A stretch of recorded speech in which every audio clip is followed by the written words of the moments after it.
সজ্জাৰে মঙলবাৰৰ পৰা চলি আছে উচ্ছেদ অভিযান অসম নাগালেণ্ড সীমান্তৰ ৰেংমা বনাঞ্চলত সন্দেহযুক্ত নাগৰিকে গঢ়ি তোলা 12খনকৈ গাঁৱৰ 2648টা ঘৰ উচ্ছেদ কৰাৰ লক্ষ্য লৈছে প্ৰশাসনে সোণাৰী বিল টুপ 2 নং পিঠাঘাট 2 নং দয়ালপুৰ 3 নং দয়ালপুৰ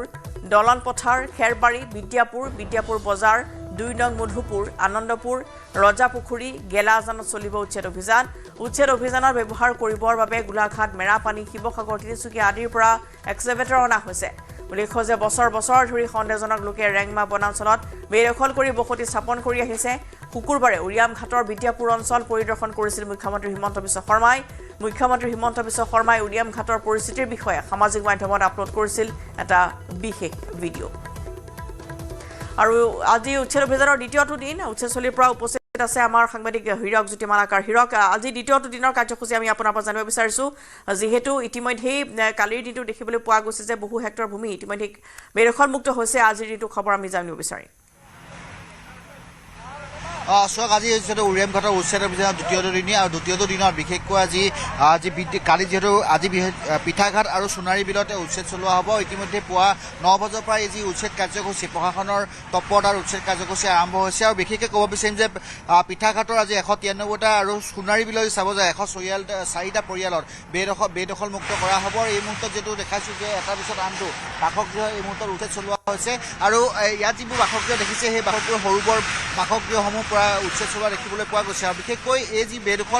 বেদখল ভূমি আছে দীৰ্ঘদিন ধৰি তেওঁলোকে বেদখল কৰি আছিল কোনোৱে যদি 25 বছৰ আন কোনোৱে 30 বছৰ ধৰি বেদখল কৰি আছিল আৰু বিশেষকৈ ইয়াত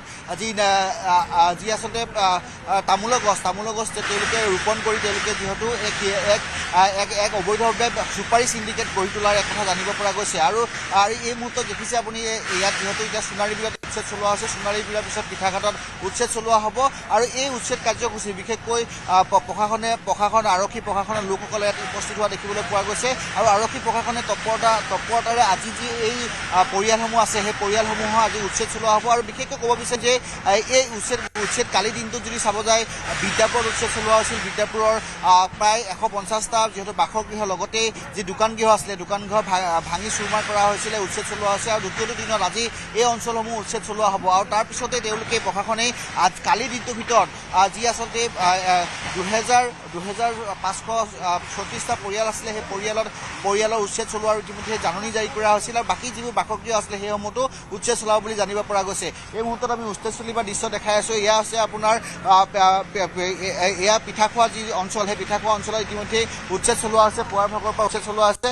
আমাৰ স্থানীয় সাংবাদিকো আছে লগতে আমাৰ নুমলীগড়ৰ সাংবাদিকো আছে তেখেতৰ পৰা জানিব বিচাৰিম পুৱাৰ ভাগৰ পৰা উচ্ছেদ চলোৱা হৈছে বিশেষকৈ আজি দুটাকৈ অঞ্চলৰ উচ্ছেদ চলোৱা হ'ব হয় নিশ্চয়কৈ আজি পুৱা ঠিক 9 বজাৰ পৰা আচলতে এই দ্বিতীয় দিনৰ উচ্ছেদ অভিযান আৰম্ভ হৈছে আৰু এটা কথা ক'ব লাগিব আজি সোণাৰী বিল আৰু পিঠাঘাট অঞ্চলত উচ্ছেদ চলিব ইতিমধ্যে পিঠাঘাট অঞ্চলত প্ৰশাসনৰ অৰ্ধশতাধিক এক্সকেভেটৰ আহি ইয়াত উচ্ছেদ চলিছে আৰু পিঠাঘাট অঞ্চলত প্ৰায় 193 ঘৰ মানুহত উচ্ছেদ চলিব আৰু